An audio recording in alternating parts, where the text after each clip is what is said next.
90 دقيقة بس، هذا كل اللي يفصل منتخب العراق عن كتابة فصل جديد في التاريخ.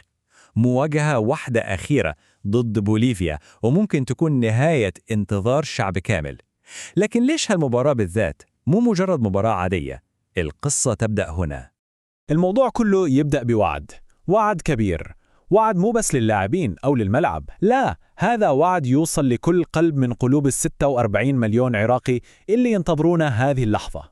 بهذه الكلمات من ميرخاس دوسكي، المسألة ما عادت مجرد فوز وخسارة، لا، صار الموضوع تحقيق حلم أمة. يعني حجم الدافع والمسؤولية اللي على أكتاف أسود الرافدين مسؤولية تاريخية. 46 مليون، الرقم هذا ضخم جدا، ما هو مجرد رقم وخلاص. تخيلوا إن هذا الرقم هو صوت الجمهور مع كل لمسة كورة، هو صرخة الأمل مع كل تسديدة، وهو دقات قلوب ملايين الناس في كل لحظة. الفريق حرفيا يلعب باسم كل شخص فيهم. طيب، عشان نوصل لهذه اللحظة الطريق ما كان سهل أبداً، بالعكس كانت رحلة طويلة ومتعبة جداً ومليانة تحديات. شوفوا، القصة بدأت من سنة 2023، يعني سنتين كاملة لعب فيها المنتخب العراقي أكثر من 20 مباراة.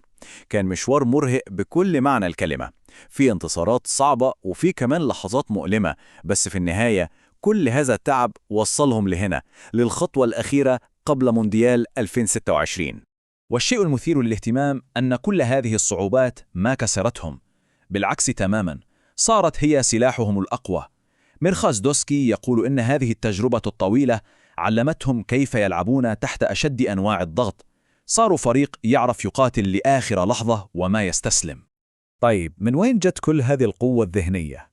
السر كله في كلمة واحدة بسيطة بس معناها كبير جدا: العائلة. هذه هي النقطة الجوهرية. دوسكي نفسه يوصفها بأنها عائلة واحدة. الدعم اللي بينهم هو اللي يخليهم يكملون، خصوصا في الأوقات الصعبة. الكل يساند الكل مهما صار. والآن خلونا نرجع بالزمن شوي عشان نفهم ليش هذه اللحظة مهمة لهالدرجة. الموضوع أكبر من مجرد مباراة، هذا حلم أجيال كاملة، حلم عمره 40 سنة.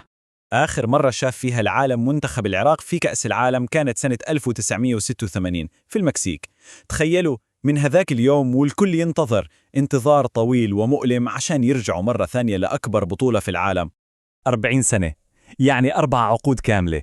40 سنة من الأمل والمحاولات، وأكيد خيبات الأمل. هذا الرقم بحد ذاته يخلي المباراة مش مجرد فرصة عادية، لا، هذه لحظة ممكن تمسح تاريخ طويل من الغياب. وهذا يوضح كل شيء. التأهل ما راح يكون مجرد إنجاز رياضي، مثل ما يقول دوسكي، هو حدث راح يغير أشياء كثيرة للبلد كله، وراح يعطي دفعة معنوية هائلة لملايين العراقيين. طيب، نرجع للحاضر، للمواجهة الحاسمة، للمعركة الأخيرة اللي راح تكون في مونتيري. اسمعوا العقلية اللي داخلين فيها المباراة. رسالة دوسكي واضحة وصريحة: من يقف أمامنا يجب أن يخاف منا وليس العكس. هذه مو مجرد كلمات، هذه رسالة تحدي وثقة بالنفس، إيمان كامل بقدرتهم أنهم يحسمون الموضوع لصالحهم. وهذه هي تفاصيل المعركة الأخيرة. الخصم هو بوليفيا، المباراة رح تكون في مونتريا بالمكسيك، والحكم هو إيفان بارتن من السلفادور. كل شيء صار جاهز، باقي بس صفرة البداية. وفي الأخير كل شيء يجتمع في نقطة واحدة: الحلم الكبير للوطن يلتقي مع الحلم الشخصي لكل لاعب في الفريق. كلمات دوسكي هنا تلخص كل شيء. اللعب في كأس العالم هو حلم كل طفل، وأنا الآن على بعد خطوة واحدة. حلم الطفولة هذا على وشك إنه يصير حقيقة.